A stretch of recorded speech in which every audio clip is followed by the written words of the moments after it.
Now, over in America, like Albanese, Kamala Harris has spent her career as a Californian liberal. She's the very definition of woke. The Republicans only have to look at comments she's made in the past for their adverts. Kamala supports taxpayer-funded sex changes for prisoners. Surgery. For prisoners. For prisoners. Every transgender inmate in the prison system would have access. This administration has decided to vilify them and to trade on them for the sake of this president's medieval vanity project called a wall. There's no question I'm in favor of banning fracking. Now, the Wall Street Journal editorial board says that her candidacy is best understood as an attempt by the Democrats to continue the progressive political wave.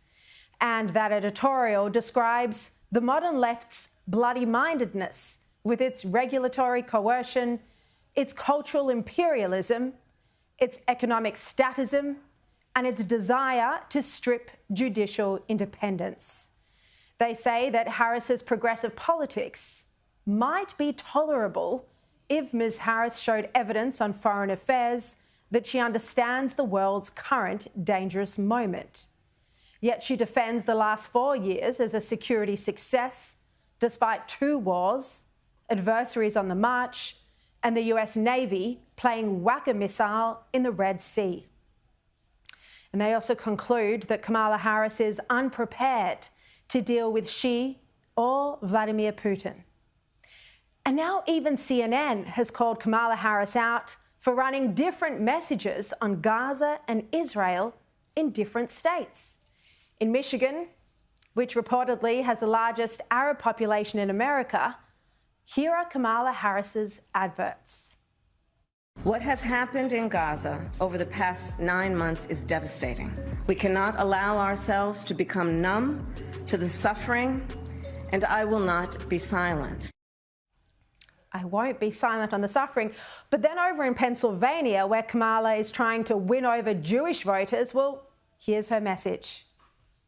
I will always stand up for Israel's right to defend itself, and I will always ensure Israel has the ability to defend itself, because the people of Israel must never again face the horror that a terrorist organization called Hamas caused on October 7.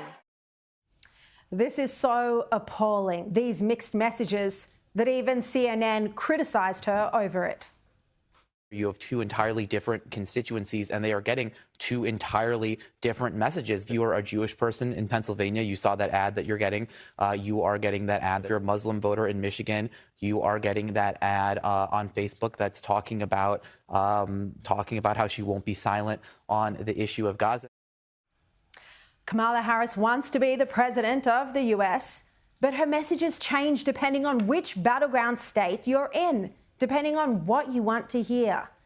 She seems to be the American replica of Albanese. And we've seen that his left-wing instincts couldn't be suppressed forever. Now, this is arguably the most critical election in our recent history. Our enemies are emboldened, and they're collaborating to weaken us in the West.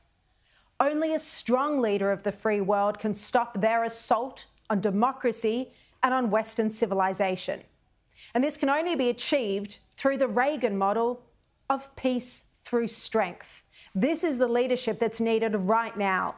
Not constant calls for a ceasefire, not half-hearted support for Ukraine, and not turning a blind eye to China's war games.